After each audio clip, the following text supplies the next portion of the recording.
Welcome back for another video. Today's video is the very first episode of what we're calling the Roundup, a new series on this channel that gives you exactly what you need heading into every game week. There are 5 key components that the Roundup consists of, all of which will arm you of useful information to take into each game week to arrive at better decisions. As this is a brand new series, let me know if you find this useful and if it's something you'd return to each game week. As many of you will know, I love to experiment with content. Sometimes it works, sometimes it doesn't. The future of the series will ultimately depend on the reaction it gets. A quick run through of the 5 key components and then we'll jump into it. The first is the Goalscorer Odds. It might not be immediately obvious to some viewers, but bookies' odds are a very useful tool for FPL. Bookies are in the business to make money, so it's in their best interest to be right. If you simply want to stick the armband on whoever is likeliest to score, this is your metric. This is exactly why the second component is the clean sheet odds, sorted first to last by teams likeliest to keep a clean sheet. There are a number of ways you could use this information. For example, if you're on the fence about which of 2 defenders to start, or which teams to target who are likeliest to concede. There's a strong correlation between the bookies' odds and the outcome, so it's very sensible to consider them each game week. The third is predicted points using FPL Review's complex algorithm. Each game week we will shortlist the top 10 players for predicted points. The fourth is transfer trends. Who are the top 10 most transferred in and out players heading into the upcoming game week? This will also include their position and current price. The last component is Captaincy Hivemind, using the results from the captain poll on our Discord. The Discord consists of more serious players and therefore will differ to the overall captaincy data. This is where wisdom of the crowd applies. Wisdom of the crowd is defined as the collective knowledge of a group of people as expressed through their aggregated thoughts and opinions, regarded as an alternative to specialist or expert knowledge. Wisdom of the crowd applies to FPL, hence the inclusion. Let's jump into the Game Week 3 roundup. Harry Kane tops the Goalscorer Odds. It's worth noting that the bookies' odds are always based on the presumption that the player is starting, which doesn't always happen. Kane is yet to start this season, however he released a statement committing to Spurs this summer, so he should be in line for a start against Watford. Antonio is also among the top for Goalscorer Odds, after a phenomenal start to the season and currently sits top on points among all players.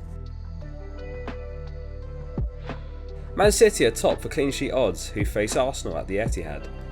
Arsenal are yet to score or even pick up any points this season. The bookies give them a 51.5% chance of a clean sheet.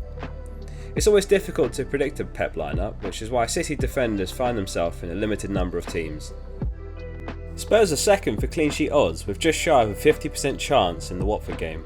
They've kept clean sheets in both their games this season.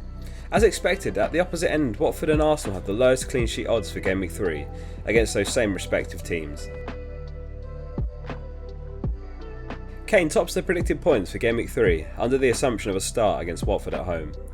Last season he was top for both goals and assists. After committing to Spurs this summer, could he be in for a swan song season as he looks to finish his Tottenham career with a bang? Despite Bruno's underwhelming Game Week 2, he's still second for predicted points and not a player to overlook. He has an outstanding record on the road and United will be keen to bounce back from a disappointing result against Southampton. The top 2 transferred in players heading into Game Week 3 are both West Ham players, Antonio and Benrahma. They've been transferred in over 1.4 million times between them after both hitting double-digit points against Leicester. Lukaku scored in Game Week 2 against Arsenal and is another player on the rise. Chelsea have a fantastic run of fixtures from Game Week 7 onwards, which he looks a no-brainer to pick up for. That said, he could do very well in the next few game weeks leading up to then. Duffy scored, kept a clean sheet and got all 3 bonus in Game Week 2, which returned him 14 points. He's risen to 4.1, however if he continues to play, he'll be one of the best valued defenders in the game. Tsimikas also finds himself in the top 10 most transferred in. However, Robertson looks likely to return in Game Week 3, in which case Tsimikas would miss out and return to the bench.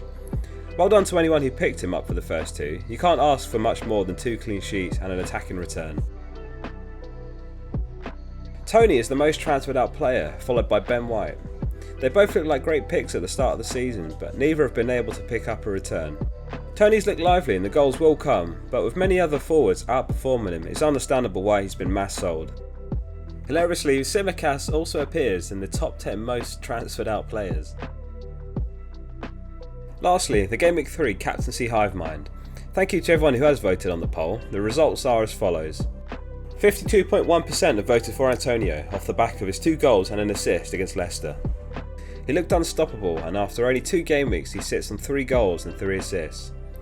In second place with 25% of the vote is Fernandes, who faces Wolves. As we saw in the clean sheet odds, Wolves have only a 19% chance of shutting United out. So if United score, there's a fair chance that Bruno is involved, having been involved in about 50% of the goals they scored while he was on the pitch last season. Son and Salah look like real differentials this game week, despite ranking joint 5th in the predicted points for Game Week 3. If you missed the Game Week 3 Captains video on this channel, there will be a link to that on screen at the end. Likewise, if you'd like to see my team selection, transfers and captain for Game Week 3, that'll also be on the screen at the end of the video. Thank you for watching the very first episode of the Roundup. Your feedback is important, and even if it's simply that you found it useful, do let me know. Lastly, please remember to like the video and subscribe to the channel so you don't miss future episodes of the Roundup and any other content on this channel.